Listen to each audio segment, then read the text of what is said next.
The ancient myth for sleep. A day in the life of a Byzantine candle maker. 1. Dawn in Constantinople. You awaken before sunrise to gather wax, yawning as the city's first bells echo through the chilly streets. Hey guys, tonight we're heading way back to the bustling heart of Constantinople, where the cobbled streets are still slick with morning dew, and your fingers already smell faintly of beeswax. It's dark out, the stars fading fast behind Byzantine rooftops, and you're dragging yourself from a straw-stuffed mattress that somehow always feels colder on the bottom than on top. Somewhere in the distance, a rooster tries to beat the city bells to the punch, but fails. Those bells ring with authority, bouncing off stone walls, calling bakers, monks, and yes, candle makers like you to rise. You wrap yourself in a scratchy wool tunic dyed a dull saffron, a color that used to be vibrant until too many washes in goat soap. Outside, the street cats are already awake, clawing at fish scraps and hissing at your clumsy feet as you pass. You yawn, rubbing sleep from your eyes with one hand while clutching a dented copper bucket in the other. It's wax collecting day, which means you're heading to the monastery apiary before the monks beat you to the good stuff. Your candle shop is a narrow, smoky alcove wedged between a weaver's stall and a shrine with a perpetually crooked icon of St. Simeon. The walls are stained from years of soot and oil smoke, and your workbench still bears last night's wax strips, some shaped eerily like skulls if you squint long enough. You step over a half-formed candle shaped like a dove, commissioned by someone who thought dove meant dragon, and lock the door with a rusty iron hook. The air outside smells like sea salt, ash, and faintly of donkey. You walk briskly through the waking district, dodging merchants setting up stalls and servants haggling over fish. A blind beggar greets you with a cheerful calamera and the offer to trade blessings for bread. You give him half a fig and feel slightly holier. The monastery walls loom soon enough, thick stone layered with ivy and the unmistakable odor of beekeeping. Brother Timotheus greets you with a grunt. He never talks before sunrise. Some monkly rule, you suppose, and hands over 2 sloshing jars of beeswax with a reverence most reserved for relics. The bees themselves buzz angrily from nearby hives, already regretting the day's donations. You mutter thanks and back away slowly, keeping your bucket sealed tight. You've been stung in worse places than pride. On the way home, you pass an aqueduct and overhear 2 old women debating whether Emperor Constantine ever bathed. One swears he did, in milk, and the other mutters, goat milk or no, that man stank like conquest. You almost chime in, but decide against it. Better not to argue with ladies armed with sticks and opinions. Back in your shop, you set the bucket down with a sigh and stretch your arms until your back makes an alarming noise. It's going to be a long day. You light a single stub of yesterday's candle, letting the flame catch slowly on the wick. The familiar smell of beeswax fills the air, sweet and just a little like burned bread. You take a deep breath. It's the scent of work, of faith, and if you ask some superstitious neighbors, the scent of divine favor. But truth be told, making candles is rarely romantic. It's labor. It's burns on your fingers. It's spilled wax in your hair. It's dropping a mold and having it shatter just as a wealthy nun walks in demanding 27 miniature St. Georges on horseback. And of course, it's competition. Those smug tallow vendors down the street who sell smoky lard candles that reek like soup and still somehow find buyers. As you prepare to boil wax for the first batch of the day, your stomach growls and your fingers tremble not from hunger, but for knowing you'll likely spill something on your only pair of shoes. Still, there's pride in what you do. People pray by these candles. People light them to celebrate births, to mourn losses, to plead with saints for miracles, or even just a good night's sleep. You're a tradesperson, yes, but also a quiet companion to countless lives you'll never meet. And though historians still argue whether Byzantine candle makers were officially part of any guild, some claim they worked under the Bakers' Union's go figure. It doesn't matter to you. You've got orders to fill, wax to melt, and a long, long way to go before sunset. A faint knock rattles your door. You open it to find a boy barefoot, snotty nose, missing a tooth holding a note sealed with flour paste. It's from a midwife across town. She needs 3 candles, thick and slow burning, by mid-afternoon. Probably another birth. You nod, hand him a walnut for the road, and set to work. There's no pause button in Constantinople, not for candle makers. The sun rises behind Hagia Sophia, casting golden light across the rooftops, and you roll up your sleeves. It's time to get messy. The bees and the basilica.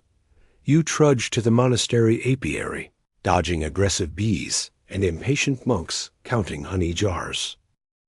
You dip your hands into the cooling wax from yesterday's batch, testing its firmness, still too soft to carve, but pliable enough to remold if needed. The midwife's candles will need to be sturdy and even-tempered, much like the woman herself. You remember last time, she told you off for giving her a candle that sputtered, claiming it scared the baby into crying early. No pressure. You begin sorting your molds. 3 wide-bottomed ones for stability during long burn times, their iron rims worn smooth by years of use. They clink softly on your workbench as you line them up, feeling like a tiny general preparing his army for battle. You ladle beeswax into your copper pot, careful not to let it overheat. A single black fleck from a scorched pot base could ruin the whole mix and ruin your reputation right along with it. As the wax begins to melt, you stir it gently with a carved cedar stick, releasing a scent warm and floral, edged with something faintly medicinal. A passing breeze carries in the bray of a donkey and the shout of a fishmonger advertising freshly slapped mullet. You resist the urge to slap something yourself. The pot hisses. You're back in the moment. The first pour is always nerve-wracking too hot, and the wax cracks. Too cold, and it clumps like poorly stirred porridge. You whisper a brief prayer to Saint Focus, unofficial patron of artisans who have no proper patron. Then, slowly, you tip the pot and let the liquid gold flow. A perfect pour. You almost want to bow. While the wax cools, you turn to a side project, a decorative votive in the shape of a lion's head, requested by a merchant with questionable taste and an excess of coin. You grimace as you press wax into the mold, noting how the nose always comes out slightly crooked. Artistic flaw or signature? Depends who's asking. Historians still argue whether Byzantine waxwork was considered art or merely utility. Some point to intricate candle forms discovered in the ruins of Cappadocian churches, saints, angels, entire miniature nativity scenes. Others argue those were rare exceptions, not the norm. You personally are on the side of utility with flair, which sounds better than I tried really hard and ran out of wax halfway. A bell rings outside, a high, sharp clang that cuts through the neighborhood chatter. That means someone has died. Not uncommon. Someone somewhere will be ordering black-dyed morning candles before dusk. You mentally prepare your stock. You glance out the window. The sun is climbing, staining the city's rooftops in ochre and peach. The hagglers are in full swing, and your neighbor, a shoemaker with a glass eye and a voice like thunder, is already shouting at his apprentice. You call this a soul? This is a disgrace to leather. You smile. Some things never change. Your second pour goes well. The wax hardens evenly, without air pockets. You press your thumb into the cooling surface of one to check firmness. Satisfyingly firm. You gently remove one of the finished candles, trim the wick, and test it. A single silent flame rises like a whispered secret. No sputtering, no smoke. Perfect. Time for a bite. You reach under the counter for a cloth-wrapped bundle, 2 barley cakes, and a dried fig. You chew slowly. letting your jaw rest from the morning's concentration. You wash it down with a few sips of vinegared water, which you tell yourself is refreshing, though it mostly tastes like punishment. Still, it's better than the sweetened goat milk your cousin drinks for health, which, you're convinced, is why his beard never grows properly. The midwife returns earlier than expected, red-faced and flustered. The girl's already screaming. Hand them over. You wrap the candles carefully in a linen scrap. Warn her they're still slightly warm, and she's gone before you finish the sentence. No, thank you, but that's midwives for you, perpetually on the edge of a crisis, and never impressed by beeswax. You sit for a moment. Your shop smells like honey, heat, and a hint of cedar smoke from the votive molds. It's a comforting smell, something between holy and homey. You hear the clatter of hooves, the bleating of sheep, and the slow creak of wagon wheels just outside your shop window. Constantinople moves on, always. Did you know some early candles were scented? Not for luxury, but for distraction, especially during Lent, when meat was banned and candles made of fat smelled like temptation. Some churches insisted on beeswax, only to keep hungry monks from daydreaming about lamb stew. A fringe theory even suggests some candles were laced with myrrh or cinnamon to mask body odors during large indoor ceremonies. Unconfirmed, but hilariously believable. You look at your hands streaked with wax, rough from work. You remember being a boy, watching your uncle shape a candle of such strange beauty it was never lit, just stared at. A twist of flame frozen mid-dance. He'd called it too good for this world, and tucked it away, never to sell. You still have it, somewhere in the back. The bell rings again, this time the shop bell.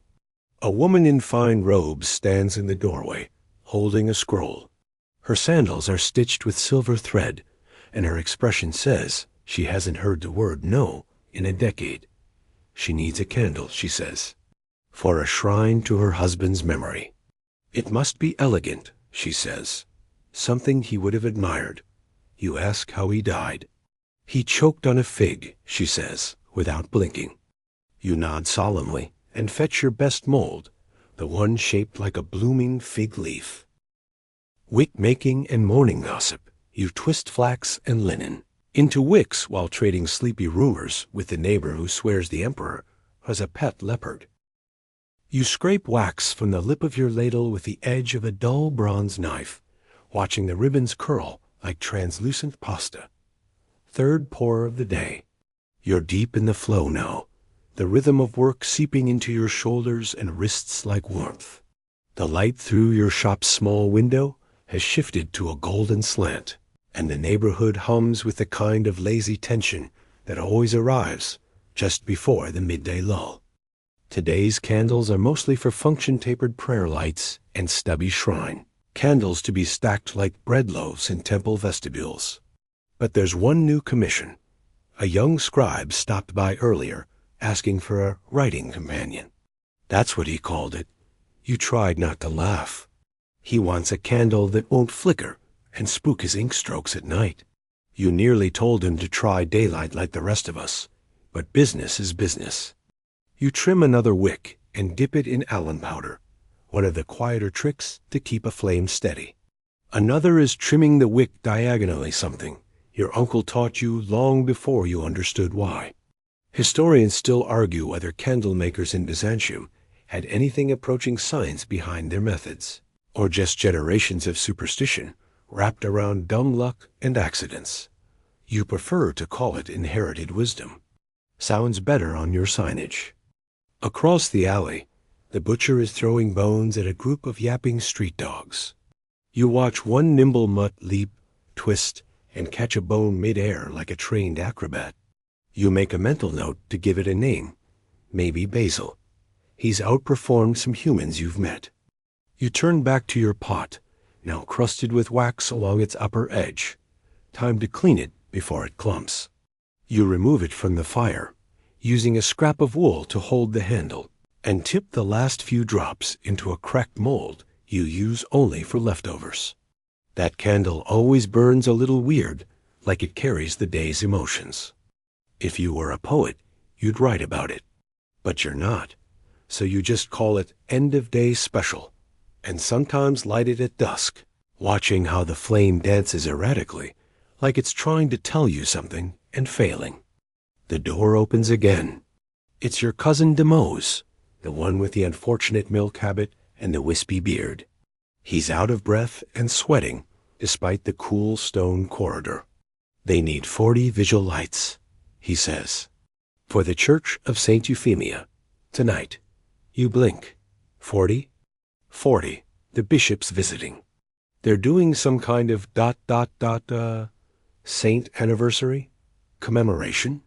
Yes, that word. You groan. The molds you have won't suffice.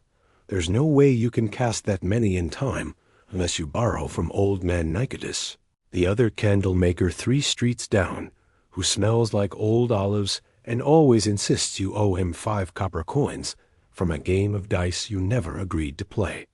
Still, it's either Nicetas or disappointing St. Euphemia. And she's got that unnerving stare in all the icons, like she knows when you cut corners. You hand Demose a small taper. Here, for the bishop. It smells faintly of lemon. Tell him it's intentional. As your cousin scurries off, you grab your basket of molds and prepare to go grovel. On your way, you pass a child using melted wax to glue pebbles to a chicken, some kind of game, or an early attempt at sculpture. You don't ask. Nicetas greets you with the usual scowl and makes you listen to 3 stories about how no one appreciates craftsmanship anymore. In the end, he gives you the molds. Grudgingly, you promise to return them unchipped, as if you handle them with gloves made of angel breath. He doesn't laugh. You didn't expect him to. Back at your shop, you organize the molds like a military commander setting up a siege. Pour, rest, unmold, trim, repeat. It's mechanical now muscle memory and timing, a dance with wax and heat and hope. You keep the fire steady with dry olive twigs, just enough to keep the pot whispering. Did you know some monks in remote monasteries believed beeswax had purifying properties? Not just for the air, but for the soul. There's a fringe theory that certain vigil candles were only made with wax from bees that had never left the monastery grounds. Pure bees, pure wax, pure light. Whether or not it made the prayers reach heaven faster is up for debate. Still, you think about it every time you stir a fresh pot. The sun has started to tip downward now. You catch the faintest whiff of the sea through the city air, a rare breeze that smells like salt and ships and distant lands. Your hands are covered in wax crumbs, your sleeves smudged with soot, but there's a strange satisfaction curling in your ribs. You've cast 18 candles so far, 22 more to go. The neighborhood grows quieter with the hour. Chickens roost. Conversations soften. You can hear a woman singing a lullaby in a language you don't speak, and a lute plucking gently from somewhere above. You think of the bishop, of the saint, of the 40 little flames that will flicker tonight in reverence and memory, lighting the faces of priests and pilgrims. You smile, a little tiredly, and reach for your ladle. Only 21 more to go. Wax melting and mysterious recipes. You stir a bubbling cauldron of wax, infused with herbs, some say for scent, others say to ward off demons. The 30th candle emerges from the mold with a soft pop, its surface smooth, pale, and still warm to the touch. You place it gently beside the others, lined up like sleepy soldiers on the long wooden shelf near the door. Your hands are cramping now. Waxwork always takes a toll, but the rhythm carries you forward, muscle memory coaxing out the rest. A small crowd of neighborhood children peeks into the doorway. You pretend not to notice them. If you do, they'll start asking for wax scraps or telling you how their grandmother makes better candles, both of which are true, probably, but neither helpful right now. You focus on trimming a wick just a bit too long and mutter something about divine patience. Then, like clockwork, one of the children speaks. "Mister, why do candles burn down, not up?" You pause. A drop of wax falls from your knife, landing with a soft plink on the floor. You could explain heat convection, melted fuel, or even ancient theories of elemental fire, but instead you say, because otherwise the light would float away and get lost. There's a beat of silence. Then the smallest child nods solemnly, as if that answer has unlocked a secret of the universe. Another asks if you've ever lit a candle upside down just to see what happens. You confess you have. It didn't go well. Eventually, they scatter, laughing, leaving behind only footprints and the faint smell of roasted nuts someone must have been carrying. You close the door and lean against it for a moment, letting the quiet settle around you like dust. Now comes the polishing. Not strictly necessary, but customers notice. You rub a soft cloth over the finished candles, especially the tapers. A little olive oil smooths out scuffs. Some candle makers use goose fat, but you tried that once, and everything smelled like poultry for weeks. Your aunt still teases you about the chicken vigil incident.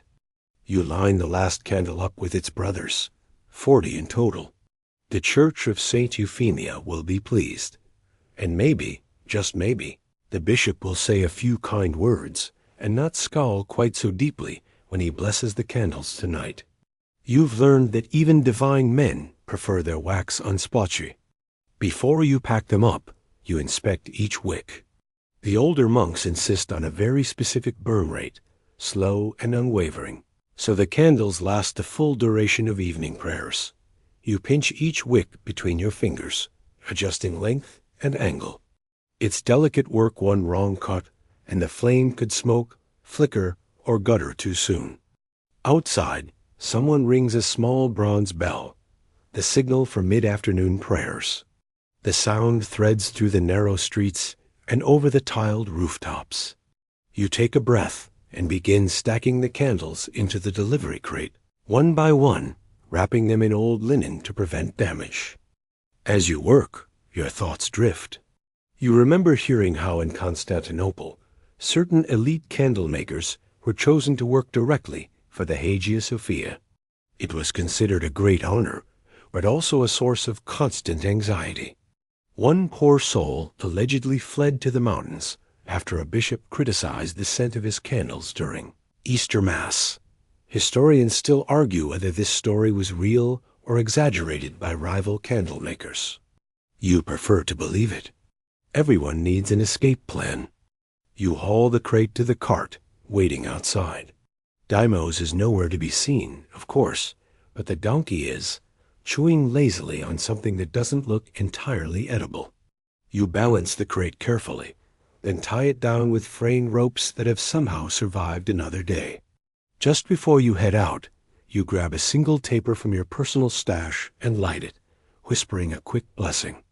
You've never been especially pious, but it feels wrong to send candles out without a little ceremony.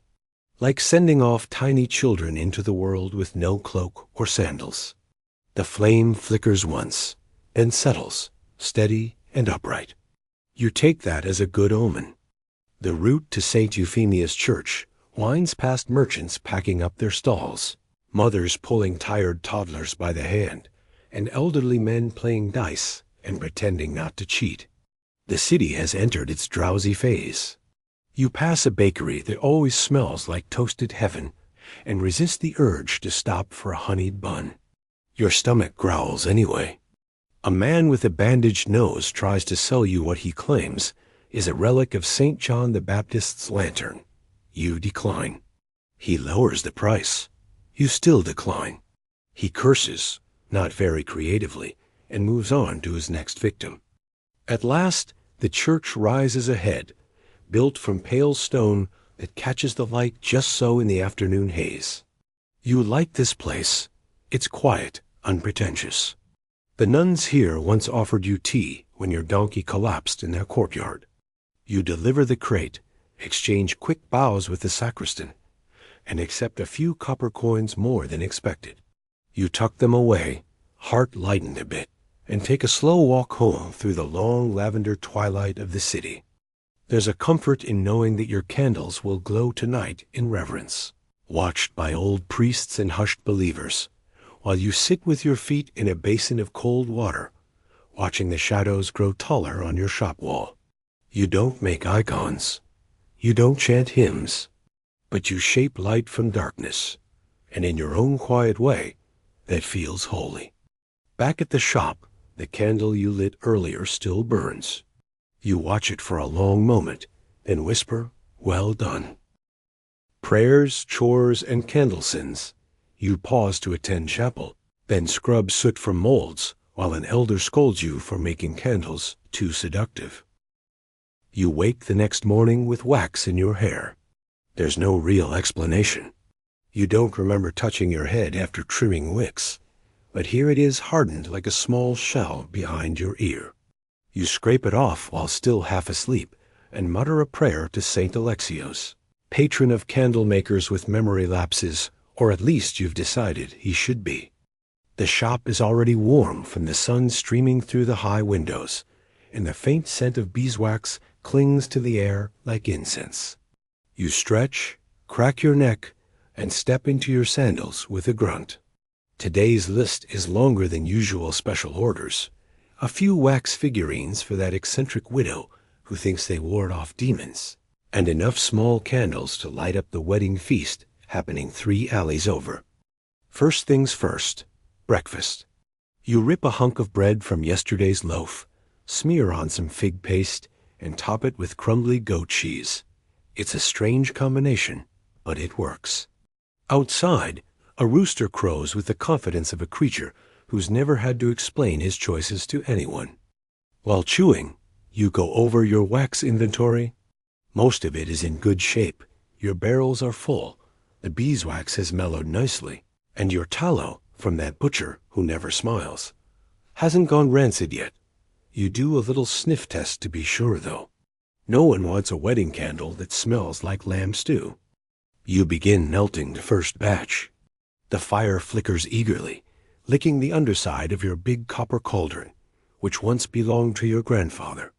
It's dented and slightly off-kilter, but you'd sooner replace your own teeth than get a new one. While it heats, you prep the molds. You keep a few dozen lined up in a row, like well-behaved students. Tall ones, squat ones, ornate ones with embossed crosses, and a few novelty molds shaped like doves or fish. These are mostly for children's baptisms, though occasionally someone wants them for reasons best not explored too deeply. Once the wax is ready clear and golden like sunlit syrup, you start the first pour. It's slow, careful work. If you rush, you'll trap air bubbles or spill, and that leads to misshapen candles. You hum a little to yourself while pouring some ancient hymn you barely remember. Something about divine light unending. The words are foggy, but the rhythm helps. While the candles cool, you tackle the figurines. The widow from yesterday is convinced a certain demon has taken to whispering to her cats at night, and only 4 wax figures, 2 saints, 1 archangel, and something she insists is her late husband, will protect her. You roll your eyes but oblige. You've long since stopped trying to correct your customers' spiritual math. You've gotten good at sculpting little figures, though no one would mistake you for a true icon carver. Still, your St. George has a definite nose this time, and his horse doesn't look too much like a dog. Progress. Halfway through shaping the archangel's wings, someone bangs on your shop door. You flinch, hot wax drips on your fingers, and curse softly in ancient Greek. A deep voice calls, "Delivery for the wedding candles." You wipe your hands on your apron and open the door. It's a young courier with flushed cheeks and a cart behind him, already stacked with pastries and flower garlands. You hand over the neatly wrapped bundles of pale tapers, tied with blue ribbon per the bride's very specific instructions. As you do, the courier squints and asks, "Is it true your candles don't drip?" You grin. Only if you light them correctly. Otherwise, you'll end up with melted wax on your mother-in-law's lap. He laughs, then winces. She's sitting near the altar. Then for your sake, double the wick trim. The cart rolls away, and you return to the archangel's wings. Later, during your midday break, you wander to the marketplace for a bit of people watching. Candle making is a solitary craft, and sometimes you need a reminder that the world exists beyond wax and flame. The air is thick with the smell of cinnamon and roasted nuts, and a street musician plays something vaguely Byzantine on a lyra. You nod to him in passing and toss a coin in his hat. You've lit enough of your own sorrow into candle flames. Might as well help light his joy, too. A nearby vendor waves you over. She's got honey for sale, thick and dark, fresh from hives near Mount Olympus, or so she claims. You buy a jar anyway. Bees are sacred, after all. Even the emperor supposedly keeps an imperial hive on his estate, tended by monks. Historians still argue whether this was practical or just a status symbol. But either way, honey makes your wax smoother and your hands smell nicer. Back in the shop, you test a new recipe, blending olive wax and beeswax with a dash of resin. It's experimental. Some say it burns longer. Others claim it sparks. You'll find out soon enough. The candle world has its own quiet politics.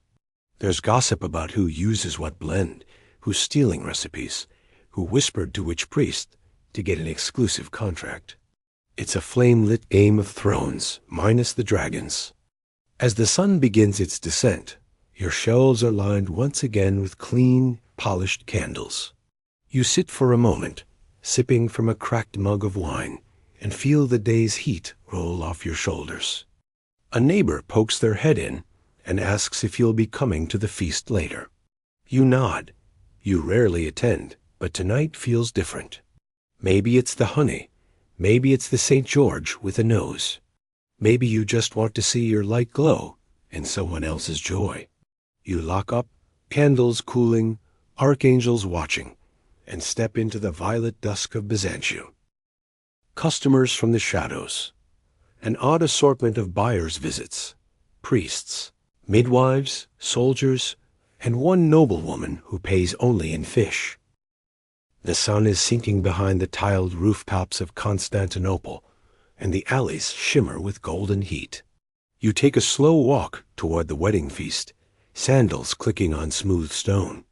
The same alley cats from yesterday dart between your feet like ghosts in search of fish bones, and the air smells faintly of grilled eggplant and drying linen. Somewhere nearby, a child is singing off-key about St. Nicholas and pickled plums. You nod in appreciation. Everyone's a poet by sunset. The wedding is held in a courtyard nestled behind the bathhouses, draped in linen banners dyed rust and gold. You spot your candles, already burning in tall bronze holders around the periphery. They look magnificent, if you do say so yourself. The flames flicker gently, illuminating tables piled high with lamb skewers, flatbreads, cheese wheels the size of shields, and bowls of bright pickled vegetables. You loiter near the wine jugs, pretending to examine the grape variety, but mostly observing your handiwork. One of the mothers points at the candles and says something about how steady the flame is, and you can't help but beam. It's the small victories that keep you sane. That and the free olives. As the night deepens, musicians begin tuning their lyres and flutes. One of them, a reed-thin man with eyebrows like seagulls, calls you over. "You're the candle man, aren't you?" He asks, already pouring you a drink. "That depends. If you hate them, I'm the baker." He chuckles. "They're perfect, no wax in the wine." "That's all we ask." You drink and chat with a group of merchants. One imports walnut oil from the east. Another sells perfumes to the palace. They nod respectfully when you mention your shop, and the one with the perfume offers to trade 2 vials of rosewater for a dozen tapers. You agree, because why not? Byzantium runs on barter and gossip. A historian from the cathedral joins your circle, already half into his wine. He insists that candlelight affects how icons are perceived, that flickering shadows enhance the divine. Historians still argue. He slurs, whether this is intentional or just a happy accident. You nod as if you hadn't already heard that 20 times. Still, you like the idea. Candlelight as divine distortion. Maybe your crooked St. George is perfect after all. Someone begins singing a hymn, slow and solemn at first, then rising into joy. It's the same one you hummed while pouring wax earlier, and you realize you've known the words all along. Your voice joins in, low and rough, but steady. The bride beams. The groom weeps a little. No one notices your candlelight, but it holds everything together. Later, as the feast ebbs, you slip away quietly. Your head is buzzing, your feet ache, and your hands still smell of wax and honey. The streets are mostly empty now, save for a few guardsmen and that one poet who insists on reciting to the moon. Back at your shop, you light a single candle, a plain one, unperfumed, and place it beside your cot. It crackles softly, dancing shadows across the wall where your tools hang in a neat, familiar row. You lay down fully clothed.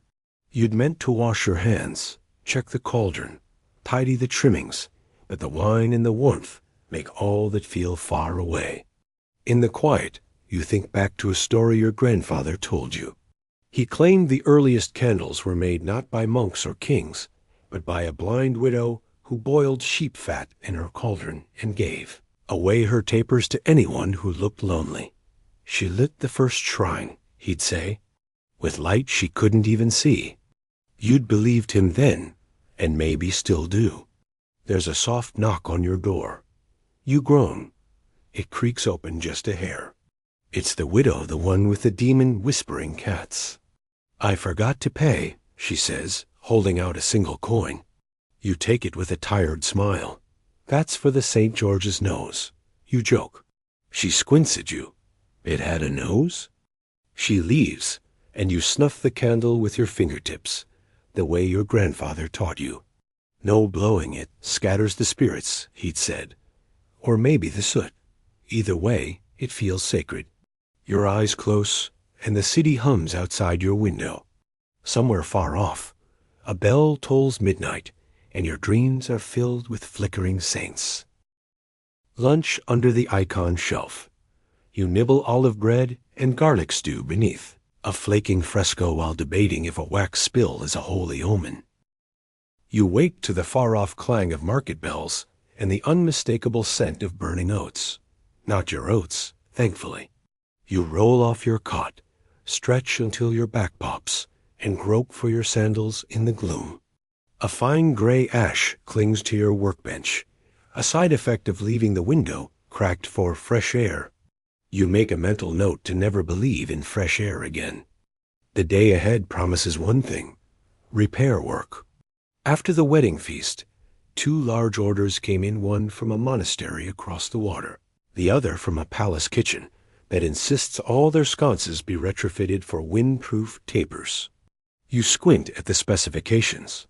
No one knows what windproof means in Byzantine Greek. You suspect the cook just wants fatter candles. You head down to the harbor first to retrieve a delivery of raw wax that's been bobbing in a fishing boat since yesterday. The dock smells like salt, fish, and mild disappointment.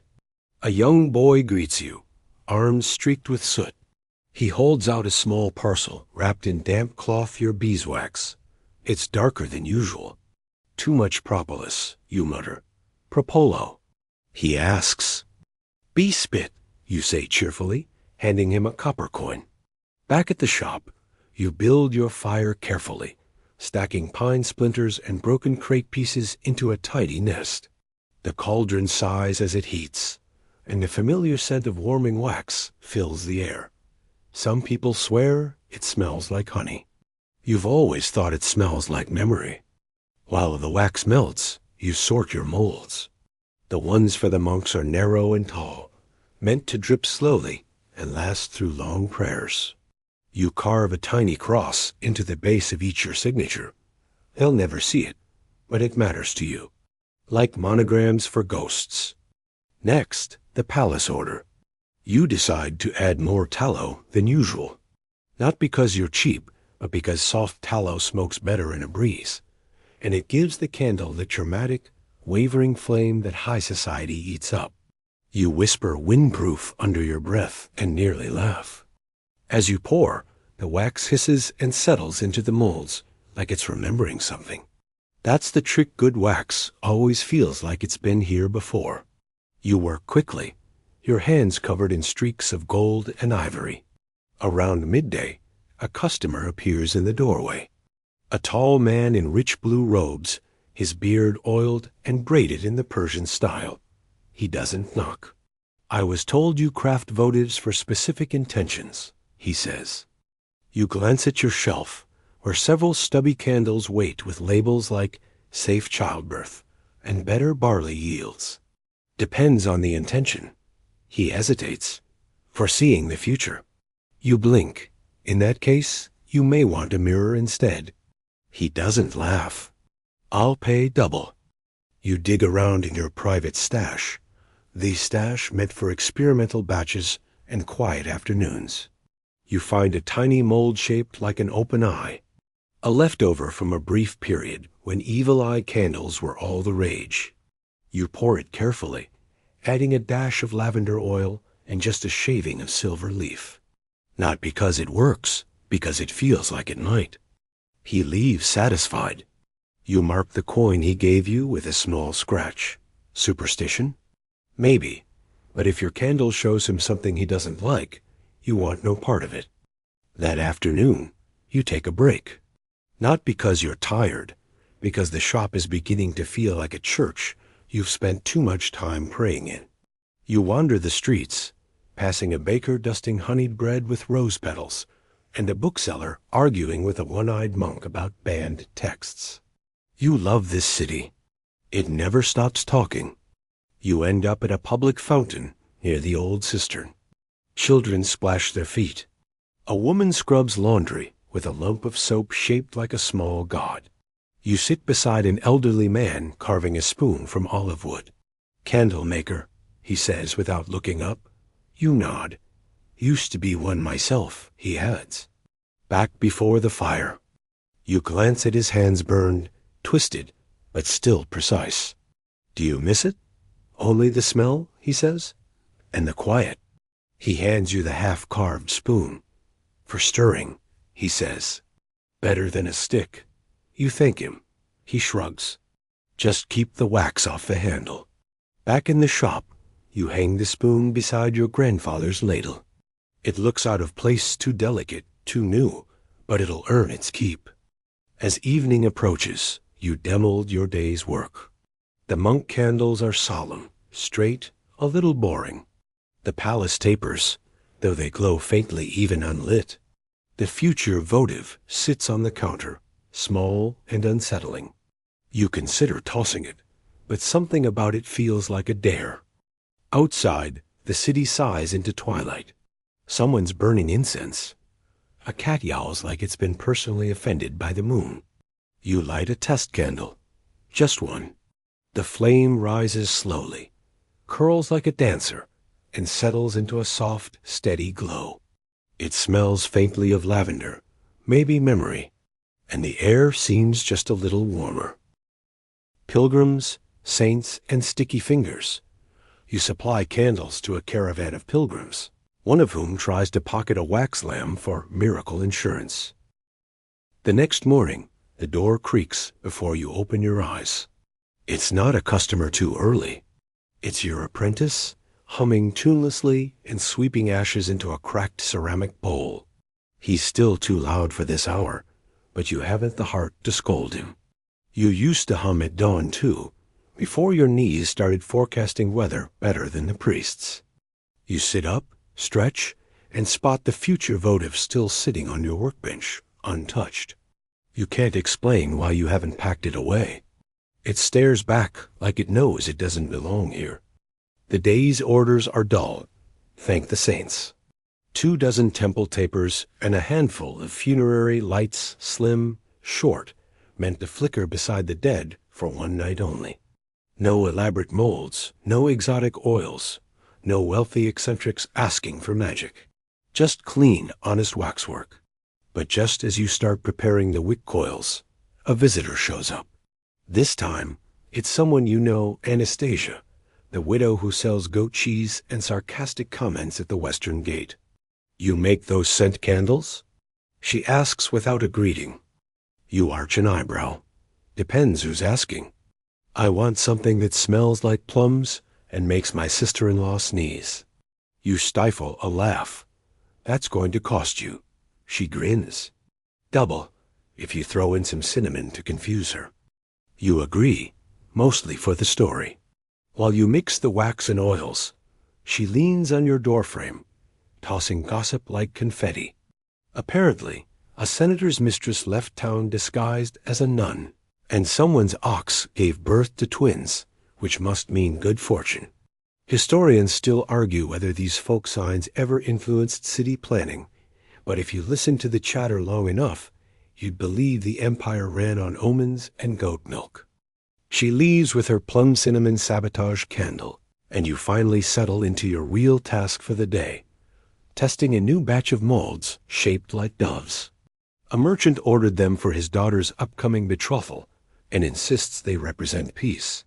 You don't have the heart to tell him they mostly resemble awkward chickens. Still, the molds work. You fill 10, tapping each one gently so the wax settles into the wings. You add a drop of almond oil to give them a faint, nutty sweetness more for effect than fragrance. Halfway through, your apprentice asks why you always pour with your left hand. You blink. "I do?" He nods, even when you're right-handed. You glance down. He's right. A habit born from years of balancing hot ladles and not wanting to burn your favorite arm. Small details like that sneak up on you. The body remembers, even when the mind's half asleep. The doves cool quickly. You trim the wicks, wrap each one in linen, and stack them neatly in a crate. The apprentice offers to carry them to the merchant. You pause, then agree. He's growing into the work, no longer spills wax every 5 minutes or drops molds with a sheepish grin. With the shop temporarily quiet, you revisit the votive, the one foreseeing the future. It's still on the workbench, still unnerving. You tell yourself you're just curious. You strike a flint, light the wick. The flame burns pale blue. That's not typical. You watch, waiting for something dramatic. A sudden vision? A whispered prophecy? Instead, the flame sputters once, rights itself, and dances with all the mystery of a drunk moth. You exhale and laugh at yourself. All that for a blue flame. Still, you leave it burning while you prep dinner, just in case. That night, you dream you're walking through the candle market, but it's upside down. The stalls hang from the sky, wax dripping upward. Your apprentice is selling fish. Anastasia is arguing with a dove. You wake up chuckling, the smell of almond and plum still in your nose. You check the votive, burned clean down. No wax left. Only a faint crescent of ash where the eye had been. Strange. You never made it with that much wick. In the days that follow, the dove molds sell faster than expected. Word spreads that they bring good luck in marriage, even though you're certain that rumors started as a joke from your apprentice. A nun arrives to commission candles shaped like fish. You don't ask why. Better not to know. One afternoon, a scholar stops by gray robes, ink-stained hands, and a permanent squint like he's always trying to read between the lines of a conversation. "I've heard," he says slowly, "that you once made a candle for prophecy." You resist the urge to groan. "Who told you that?" He shrugs. "Word travels." "Word should mind its business." He chuckles. "I'm writing a treatise on the intersection of artisan craft and divine inspiration." You blink. "That sounds like something that will get you thrown out of 2 monasteries and a dinner party."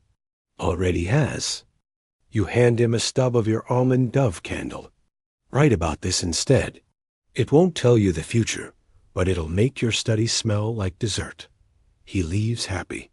You return to your bench, where the dregs of the votive still sit like a forgotten question. You sweep them into a tiny pouch, just in case.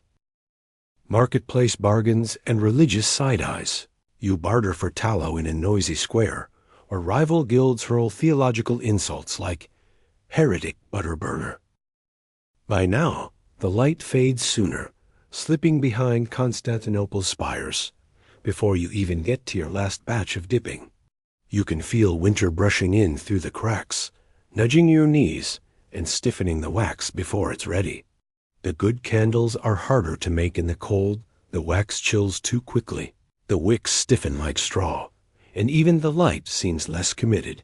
You open the shutters briefly and see the shadows lengthening over the city. A fish seller is packing up early, and a nearby icon painter mutters at the sky, perhaps blaming St. Luke for the ruined gold leaf. You nod at him, because artisans understand each other even when they don't speak. Back in the shop, you're preparing a batch of sanctuary lights, small, steady flames meant to flicker near relics and altars. You've done this 100 times, but today something feels wrong. Not ominous exactly, just off-kilter. Then you notice it. One of your molds has gone missing. Not any mold, the serpent coil. You haven't used that one in months. It was a private commission from a bishop who swore it symbolized divine wisdom. You thought it looked like a sleeping eel, but he paid handsomely. So who were you to argue? Now it's gone. You check under the workbench, in the oil cupboard, even in the apprentice's cluttered shelf, which reveals, among other things, a half-eaten fig and a prayer scroll folded like an origami ox. Nothing. Did you touch the serpent mold? You ask him gently. He looks up, confused. No, master. You believe him, mostly. Then a knock at the door. A quiet one, which always signals someone important or someone trying not to be seen. You wipe your hands on your apron and open it. A woman stands there, swaddled in more cloth than weather demands.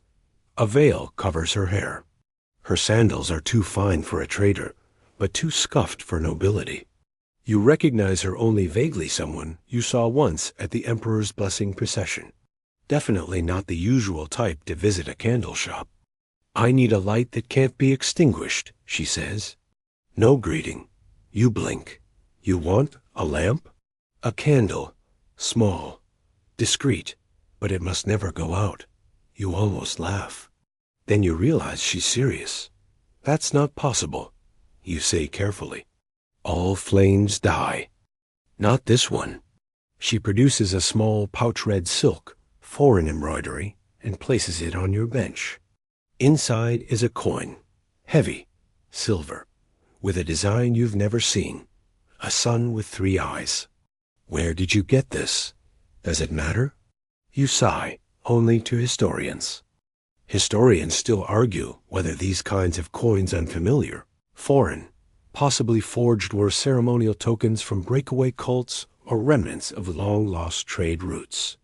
You're not a scholar, but this one feels old and oddly warm. You tell her you'll try. That's your first mistake. She leaves no name. Only a scent, something floral but sharp, like lily trapped in a thunderstorm. You set the coin aside and think. How do you make an eternal flame? You remember stories, temples that kept fires burning for centuries, tended by priests in shifts, but those were giant hearths, not thumb-sized votives. Still, the serpent mold feels fitting, if you could find it. You don't. Not that day, not the next. It's as if it slithered away. Instead, you try improvising. A double-wicked taper shaped like a curled vine. You coated it in a mix of beeswax and pine resin. You even whisper a short prayer over it. Not standard practice, but you're running out of ideas. When you light it, the flame flickers violently, then steadies into a strange curl, like a question mark. You let it burn while you work on other orders, checking every hour. Still lit, still stubborn. By nightfall, the candles nearly burned through. And you sigh. Nothing eternal about it. You're about to douse it when something odd happens. The wick splits. Not frays, splits, like it's growing two heads. You've seen braided wicks. You've made twisted ones for ceremonial braziers. But this is different. One flame turns into two, and both burn clean. You stare. Your apprentice notices. That's weird. Deeply, you mutter. You let it burn through the night, locked in a glass jar for safety. By dawn, it's still burning. Just ... lower. The woman doesn't return. Not that day, not that week. The candle burns for 4 more days before finally giving up. You save the stub. For science, or memory, or protection. Meanwhile, life returns to its usual rhythm. A merchant demands lavender-scented candles for romance, though you suspect he's just trying to cover up the smell of pickled onions in his shop. A deacon insists on pure white tapers for Easter, but they must be blessed by a specific bishop who now lives on an island. You suggest sending the candles on a pilgrimage. He does not laugh. One morning, your apprentice comes in holding the serpent mold. Where did you find that? In the ashes. He shrugs. Under the fire pit. You haven't used that pit in weeks. He hands it over. It's warm. You decide not to ask questions. Instead, you hang it on the wall beside your most used tools. Let it watch you. Let it listen. The woman never returns. But every few weeks, you receive another strange coin wrapped in silk, delivered anonymously. You keep them in a small chest behind your wax barrels. Some nights, you swear you hear them humming. You tell yourself it's the wind, or maybe the frogs. Always the frogs. The ghost in the drying room. While candles cool on wooden racks, something keeps knocking over your tools, but only when you look away. You're lighting candles for morning prayer when the apprentice drops a jug of oil. It shouldn't be a big deal. The jug's old, the floor's uneven, and he's always been clumsy with early hours. But something about the way the oil spreads, a perfect oval, like a sunburst without the sun, stirs a memory. You've seen that shape before. In a manuscript, maybe, or painted above a saint's head, or on one of those coins the veiled woman left you. You mop it up and say nothing, but it stays with you all day. Even while making tapers for the monastery, even while explaining to a worried nun why beeswax is preferable to animal fat for liturgical uses, she's mostly concerned about smell, not doctrine. Later, as dusk creeps in like a nosy neighbor, a visitor arrives with a request that's unusual, even for your now notorious shop. He's dressed plainly, but the way he stands too still, too clean screams military. Or worse, imperial courier. I need a candle, he says. That won't cast shadows. You almost ask if he's joking, but something in his face, the sharpness around the eyes, the absolute lack of mirth, tells you this is a man who doesn't choke, or sleep, or exhale. No candle does that, you reply honestly. He nods. Make one anyway. You stall. You'll need a dark room. It will be dark, he says, like a threat. You say you'll try, because people like him don't take kindly to no. You wonder, as he leaves, how many others he's visited. If there are other candle makers being asked to create the impossible, or if you've become someone else. In your workshop that night, you toy with the concept. A candle that doesn't cast shadows, maybe multiple wicks? A mirrored surface to reflect light in all directions? You spend hours testing angles, using bowls of water to reflect the flame, coating the inside of clay lamps with powdered mica. Nothing works perfectly, but something almost does. A shallow dish filled with wax and a floating wick, surrounded by concentric rings of beaten bronze. It doesn't eliminate shadows, but it softens them, blurs the edges, makes the flame feel less directional, less definite, like it's coming from everywhere and nowhere. You call it the ghost lamp. Your apprentice thinks it's clever. You're not sure it's safe. Still, you box it up and send it off without a name, only a note. It blurs the truth. A week later, a single gold coin arrives. Not one of the strange ones. Just imperial. Standard. Boring. You're almost disappointed. In the meantime, you fall into a rhythm again. People come and go. Someone wants a candle shaped like St. Demetrius. Someone else wants a scented one to ward off evil dreams. The apprentice asks if it's true that olive oil mixed with rue can predict the weather. You tell him only if the oil's feeling particularly dramatic.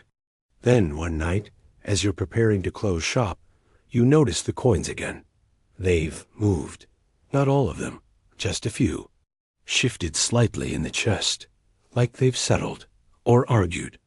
You don't remember them stacked that way. You don't remember opening the chest. You blame the apprentice. Then a dream finds you. Not a bad one, not even vivid. Just strange. You're in a cavern stone walls, wet with something that smells like wax and pine. There's a flame ahead, floating mid-air, casting no shadows. You walk toward it, but the more you move, the farther it feels. You hear dripping, or whispering, or both. When you wake, your pillow smells faintly of rosemary. You haven't kept rosemary in the house in weeks. You don't tell anyone. Instead, you start marking the strange deliveries in a small book. Date, contents, time of arrival, and when possible the messenger. Some are local boys. Some are street dogs with pouches tied around their necks. One is a blind woman who recites a poem about sea foam before vanishing into the crowd. Your notes start to resemble a prayer, or a spell, or a warning. Historians still argue whether the craftsmen of Constantinople were secretly commissioned by esoteric orders. You write in the margin, smiling to yourself. You're no scholar, but if you were, that sentence would be your thesis. One afternoon, as light filters through wax-stained windows, you notice something new. The shadows from your candles, they've grown softer. Not just in the shop, everywhere. On your hands, on the faces of customers, on the city walls. It might be the season, or your eyes, or something else. You test it. You light 3 candles, each from a different batch. Place them at equidistant points in your workroom, and measure the overlap of shadows. They blur more than they used to. Less sharpness, less certainty. The apprentice asks if the candles are getting tired. You don't laugh. Instead, you go to the serpent mold and touch it. It's warm again. You begin to think, maybe the veiled woman's candle was eternal. Maybe not in flame, but in effect. Maybe every candle you've made since carries a whisper of it. Maybe something changed and you never noticed. Or maybe you're just tired. You check the mold again. Still warm. You sit by the fire. Outside, the muezzin calls for prayer from a minaret just visible over the city roofs. Birds wheel in the sky, tracing invisible sigils in the dusk. You close your eyes. You dream again. The flame is closer this time. Tallow versus beeswax smackdown. You test candles side by side for brightness. Stink and drip, muttering that even the saints would pick beeswax. The first letter arrives tucked inside a bar of wax. No envelope, no seal. Just a thin roll of parchment, so thin it's almost translucent, nestled where a wick should be. You only find it because you cut the bar wrong, diagonal instead of straight. A bad cut that saves your sanity or starts to undo it. The handwriting is tight, hurried, slanted, as if it's trying to escape the page. It reads, "They're watching the shadows, not the light. Burn backwards." That's it. No signature, no date. You read it again. Then a third time. It still makes no sense. You place it in a jar of oil to preserve it, unsure why. A gut instinct. Or superstition. Or because you once heard a story about secret ink reacting to olive oil, though this one doesn't. At least, not yet. The next day, Your apprentice finds a second note. This one's carved into the underside of a delivery crate. No wax, no message to hide it, just a sentence. The city turns like a candle in wind, cryptic, maybe metaphor, maybe prophecy. You joke with the apprentice. Maybe we've been marked by a philosopher with too much time and access to wax. He laughs, but it's thin.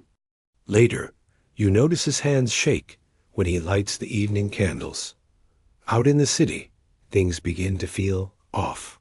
The streets are quieter after sunset, but not in a peaceful way. The kind of quiet that feels watched.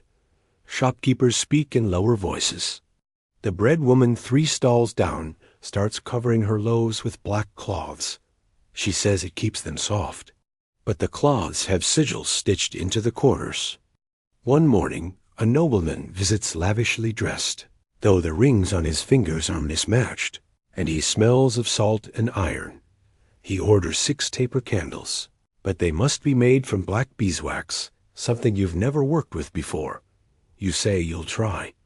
He leans closer and adds, "Make sure they drip clean." You don't ask what he means. You just nod. When he leaves, the apprentice whispers, "What's clean wax?" You lie and say, "Unclouded?" "Like ice." You spend the night melting old candle ends, adding soot, olive ash, fig resin. You invent black wax by accident, but you don't know if it's what he wanted. When the nobleman returns, he takes the candles without speaking, but tips you with another strange coin. This one shows a figure with 2 faces, one smiling, one weeping. You drop it in the chest. It hums. Now you check the chest every night. Sometimes the coins are warm. Once, the lid was already open. You ask your apprentice if he touched it. He swears he didn't. That evening, you find the 3rd message, scrawled in soap across the side of the water basin. They speak in wax, but listen in smoke. You clean it, say nothing. You start to wonder if you're the only one seeing these things. You begin experimenting again, like in your early days, burning different herbs in the wax bay leaf, thyme, crushed myrrh. One batch turns the flame violet. You keep that one to yourself. You notice, too, the light behaves oddly. Not the brightness, the behavior. It bends where it didn't before. Casts shadows at wrong angles. A single candle lights a whole room, but only the corners, not the center.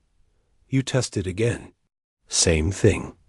You place the violet-flamed candle in the center of your workshop and sit in the circle. It refuses to light. It feels cold, like memory or warning.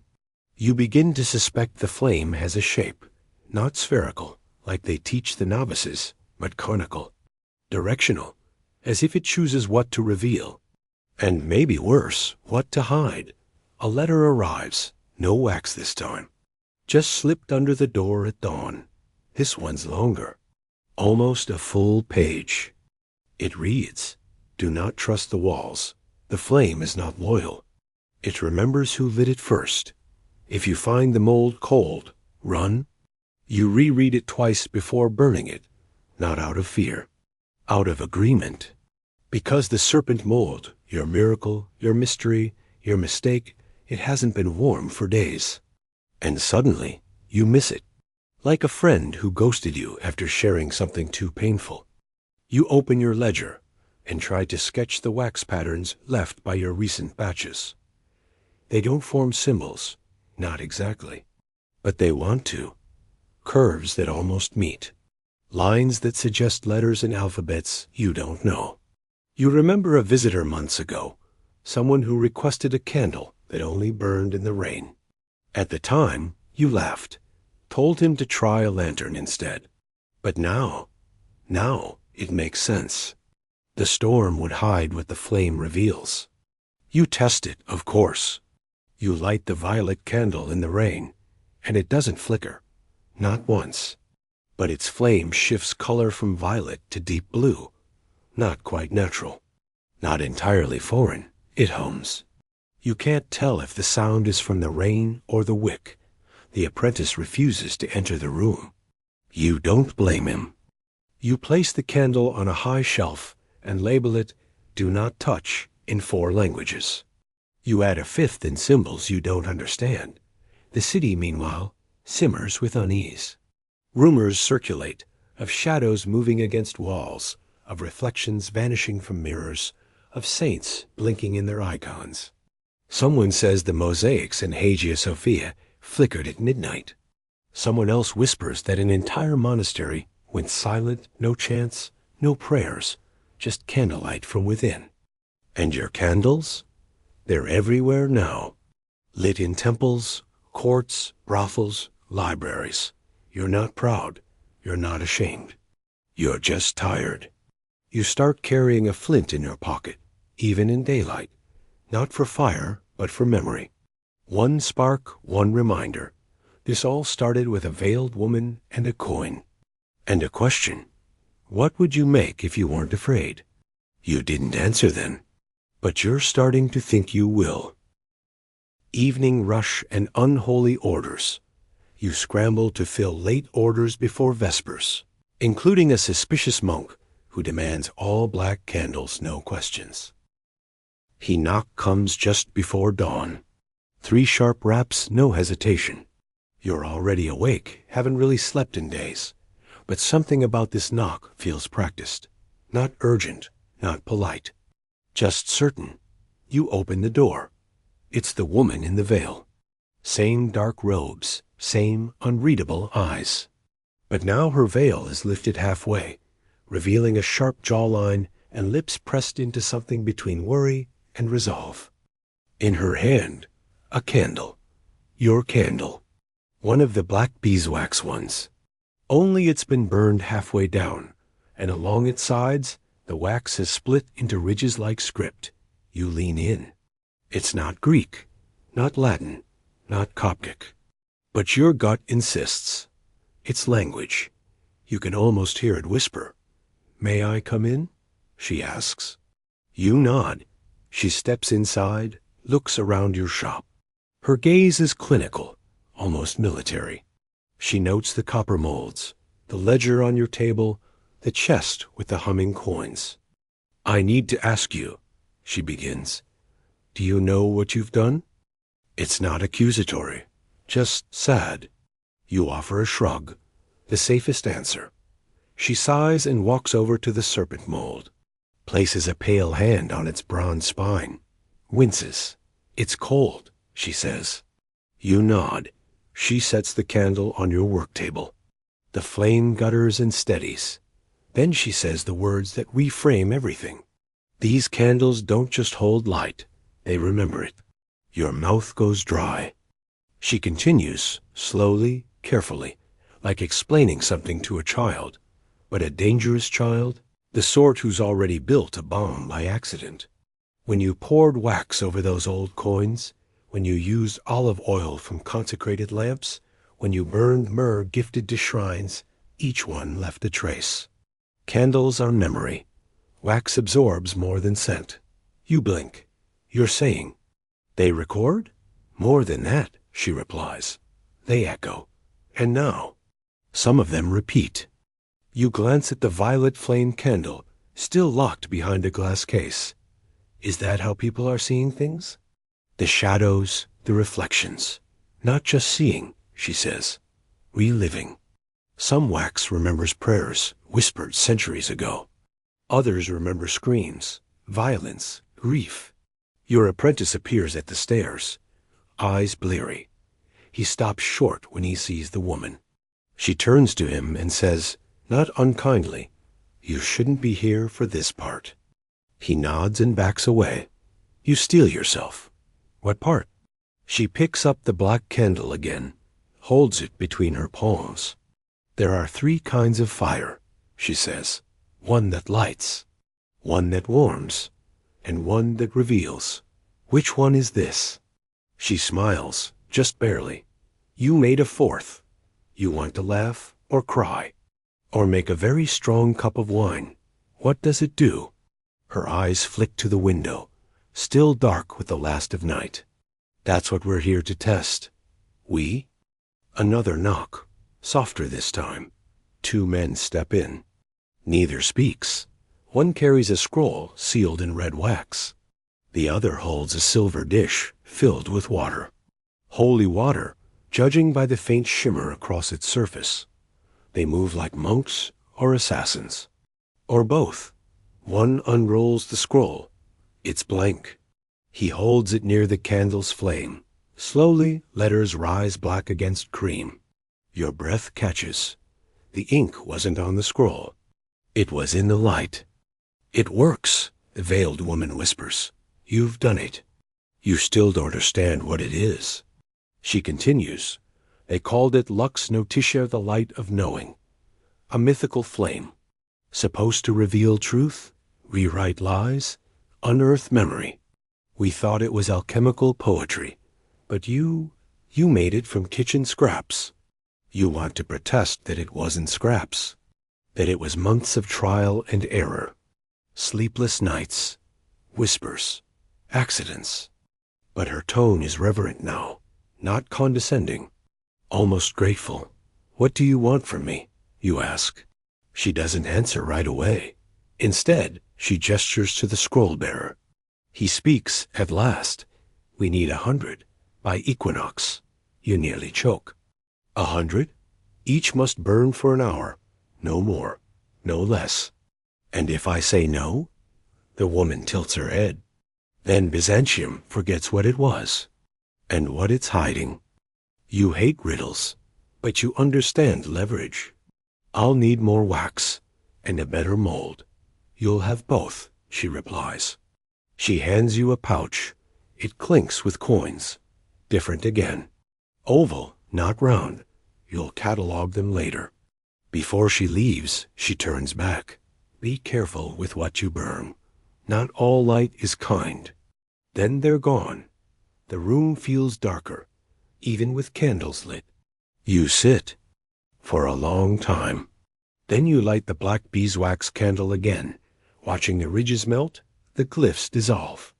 The light is soft, almost kind, but the shadows it casts, they shift like they've heard secrets too heavy to hold. Later that night, you wake with wax on your fingers. You'd fallen asleep at the work table again. There's a note beside your head. New handwriting. Tiny, angular script. Just 4 words. Light nothing you fear. You look toward the locked case. The violet candle's flame has changed again. It burns silver now. Dinner, debt, and dreams of Rome. You share lentils and debt complaints with fellow craftsmen while dreaming of selling candles in distant Venice. By morning, you've made your choice. You fetch the old ledger, the one with recipes and resin weights and scribbled margins full of curses and prayers. You flip to the last page, tear it out, and fold it into quarters. A fresh start. The shop's silence feels different, now charged, like air before a storm. Outside, Constantinople stirs to life. The copper clang of ladles, mule carts groaning on stone, sailors cursing in 5 languages at once. You ignore it all. Because today, you make a candle that never forgets. The violet flame one is still locked away. You eye it briefly. Not yet. You're not ready. But you do remove its twin, the unfinished one with the air bubble near the base. You'll need its wax, its memory. You start with olive oil. Not just any. The pressed dregs from the hanging lamp at the Church of the Holy Wisdom. You'd bribed a sacristan for it months ago, back when you thought you were just being eccentric. Next, powdered mastic resin harvested under a crescent moon, because of course it was. Then a sliver of sandalwood, stolen from a reliquary box that definitely wasn't meant to be opened. And finally, the scrapings. From a lead seal, Imperial, found near the docks after that fire last year. It smells like ash and salt and regret. You melt it all together slowly, stirring clockwise, always clockwise.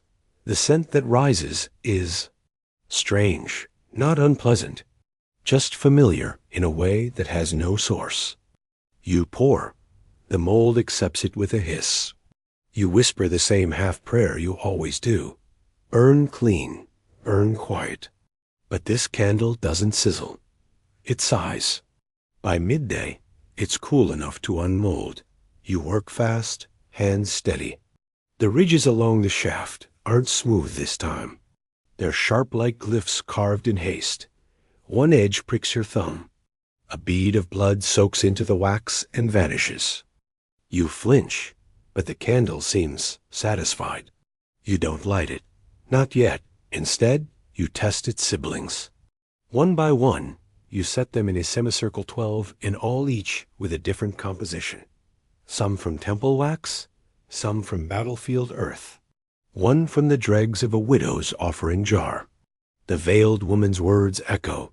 Each must burn for an hour, no more, no less. You time them. The first lasts 54 minutes, the second, 62. The third flares blue for 2 seconds, then implodes into smoke. Eventually, you reach a candle that glows the exact right shade sunset over marble and dies at the 60-minute mark with a soft TSK, like a tired tongue. You notch its ingredients. This one works. You name it Lotus 12. A knock interrupts your recording. Not the veiled woman this time. It's the old monk from the quarter near the cisterns. He's brought you parchment 10 sheets each blank, except they're not. You hold one near the candle that worked. Ink blossoms across it like mold in reverse. A word. Salt. Then a line. He never returned from the eastern gate. You stop reading. The monk nods. The light knows. You stare at the page. Knows what? He shrugs. Sometimes what you won't admit. You ask who sent him. He just bows and vanishes into the street. You're alone again. So you do what candle makers do. You work. You melt and pour. Cool and test. Write and whisper. It's hypnotic. Each candle is a question you've never asked before. What if beeswax remembered laughter? What if tallow held guilt? What if bronze molds imprinted grief? You light one shaped like a fig leaf. For a second, the scent is your mother's kitchen, burnt lentils and sweet basil. Another, shaped like a dove, makes you shiver. You smell salt and hear waves, but you've never seen the sea. By nightfall, the shop is full of ghosts. Not literal, probably, but every flicker in your periphery feels loaded. The walls seem to lean in. Even your apprentice has stopped asking questions. He just brings you figs and nods solemnly.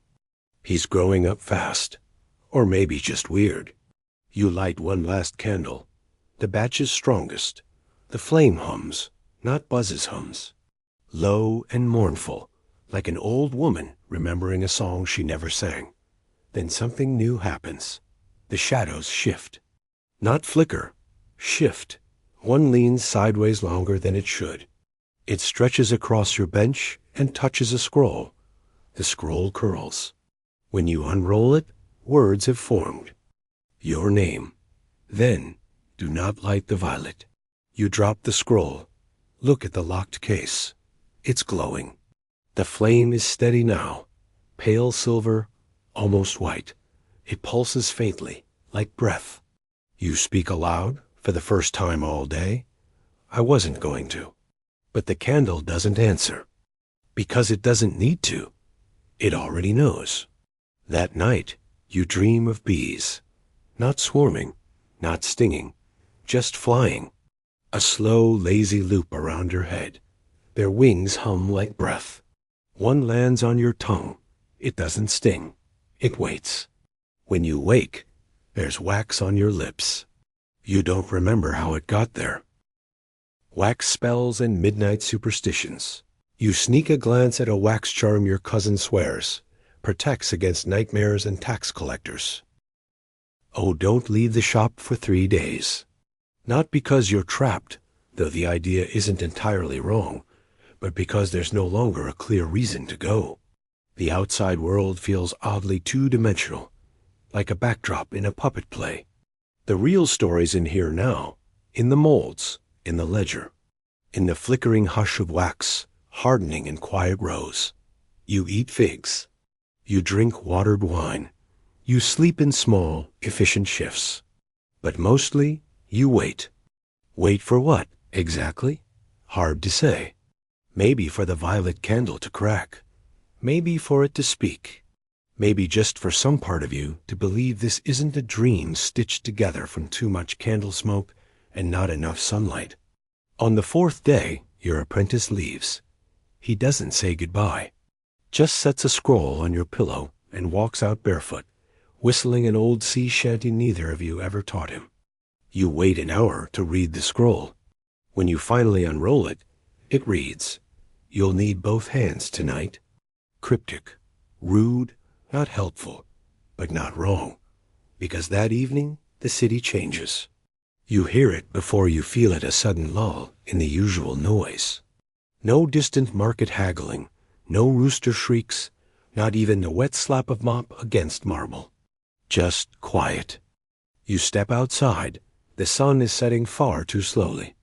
The horizon holds its breath. Clouds freeze mid-drift. A cat jumps and pauses in mid-air. You blink, and it's back to normal. But not quite. Times become elastic. You rush back inside.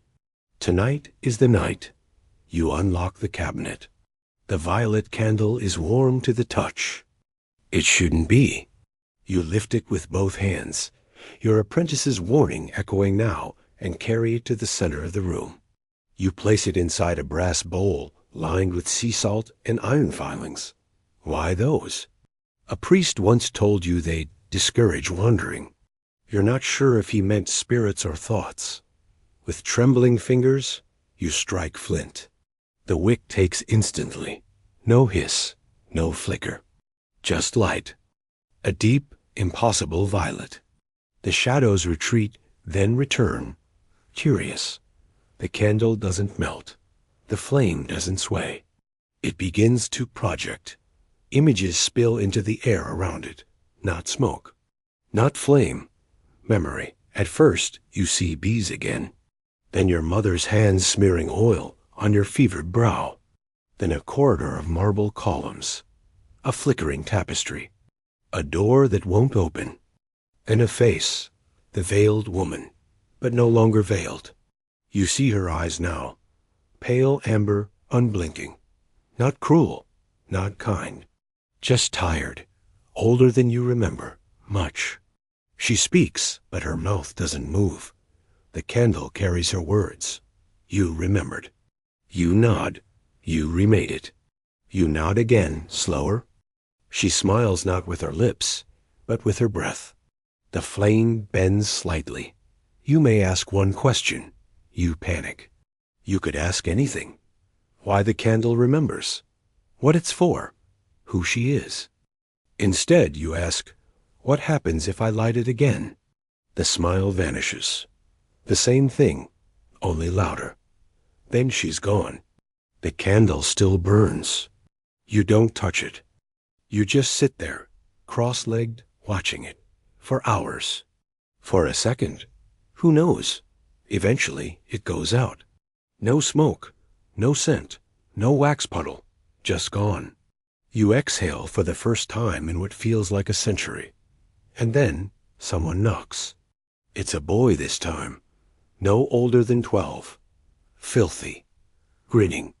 He hands you a sealed letter, then vanishes into the alley before you can blink. The letter bears a red wax seal shaped like a flame. You don't open it yet. Instead, you walk to the window. The city looks normal. Birds wheel across the sky. Vendors shout about plums. A dog sneezes near a mule cart. But something's shifted. The air feels reverent. You light a regular candle. One made from olive wax and simple cotton wick, just to be sure. It burns orange and quiet. But in its reflection, on the brass dish, you see your face. And for the first time, you don't look tired, just ready. You open the letter. One word, written in ink the color of midnight. Again. You know what it means. It's time to make another. But not alone this time. You clear the bench. Sharpen the tools. Open the ledger to a blank page. A gust of wind flicks it back to the beginning. There, in your own hand, written months ago and forgotten. The candle does not record what you see. It shows you what you ignore. You smile and begin again. Last flame by the Bosphorus. You light one perfect candle, carry it to the docks, and watch the moon ripple in waxy water. You make 10 more candles.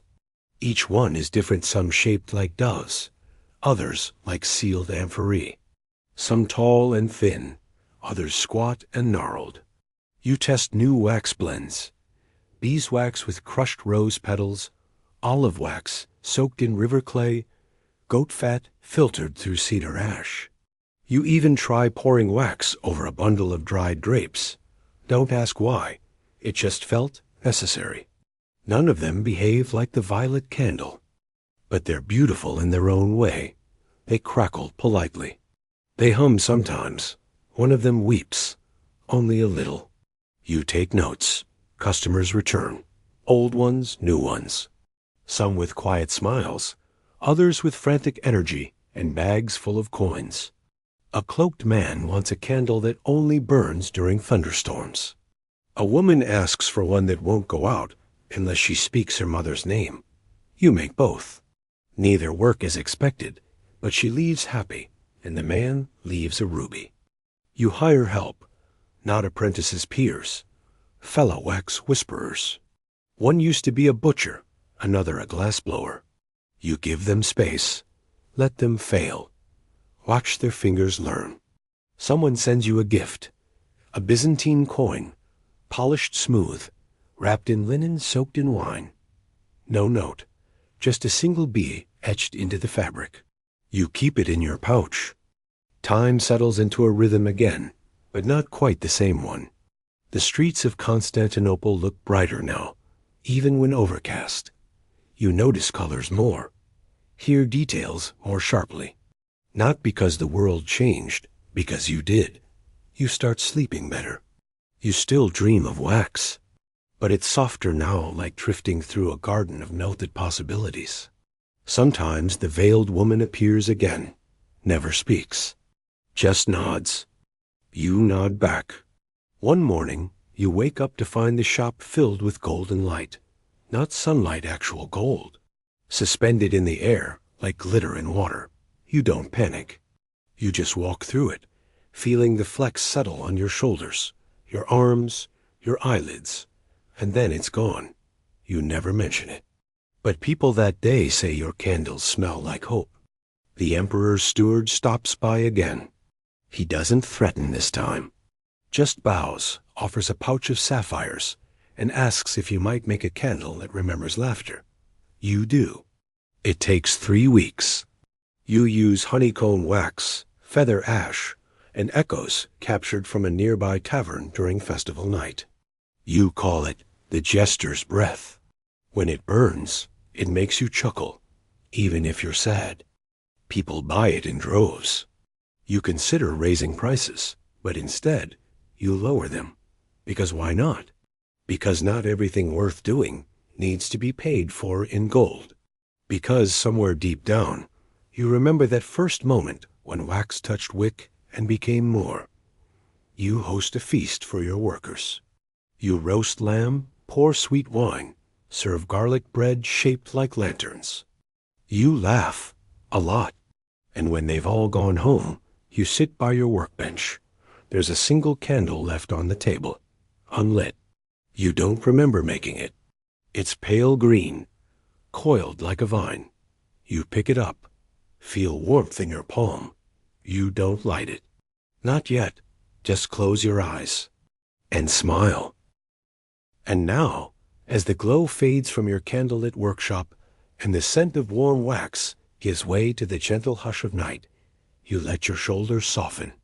Let your hands rest, no more pouring, carving, blending. The molds can wait. The ledger can sleep. The city outside hums softly, like a lullaby woven from the footsteps of cats and the quiet clink of distant wind chimes. You imagine the flicker of candlelight tracing soft patterns across stone walls. Imagine your fingers brushing against smooth, cool wax, tracing the memory of a flame long since gone out. There's nothing to fix now, nothing urgent to recall. Only the echo of that violet glow tucked somewhere behind your eyes. A whisper from a dream that isn't finished with you just yet. And whether you wake remembering veiled women or bees or strange boys delivering letters, they'll all make sense in their own time. Or not, and that's fine too. Because sleep doesn't ask for clarity. It only asks for surrender. So you breathe, deep, slow, like melted wax finding its shape. The candles are watching over you, and their secrets can wait until morning.